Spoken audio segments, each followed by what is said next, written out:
જય શ્રી કૃષ્ણ, જય દ્વારકાધીશ મિત્રો. આજે આપણે અધ્યાય 12નો 16મો શ્લોક સમજીશું. અનપેક્ષ શુષિદક્ષ ઉદાસીનો ગતવ્યથ સર્વારંભ પરિત્યાગી યો મદભક્ત સમે પ્રિય.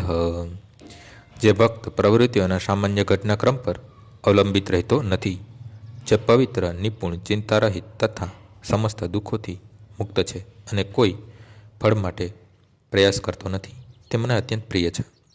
ભક્તને પૈસા મળે એ ભલે, પણ ભક્તે પૈસા માટે સંઘર્ષ કરવો ન જોઈએ. જો પરમેશ્વરની કૃપાથી તેને આપોઆપ જ ધન મળી જાય તો ભક્ત તેનાથી ઉદ્વિગ્ન થતો નથી.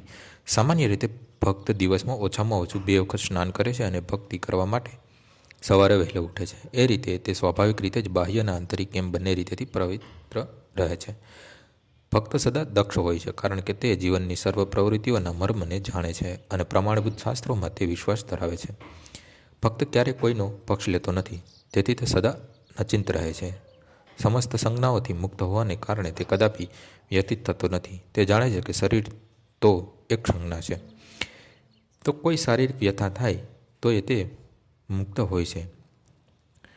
શુદ્ધ ભક્ત એવી કોઈ વસ્તુ માટે પ્રયાસ કરતો નથી કે જે ભક્તિના સિદ્ધાંતોની વિરુદ્ધ હોય. દાખલા તરીકે, કોઈ મોટી ઇમારત બાંધવામાં ભારે શક્તિની જરૂર રહે છે અને ભક્ત એવું કોઈ કામ હાથમાં લેતો નથી કે જેનાથી તેની ભક્તિમાં પ્રગતિ થતી ન હોય.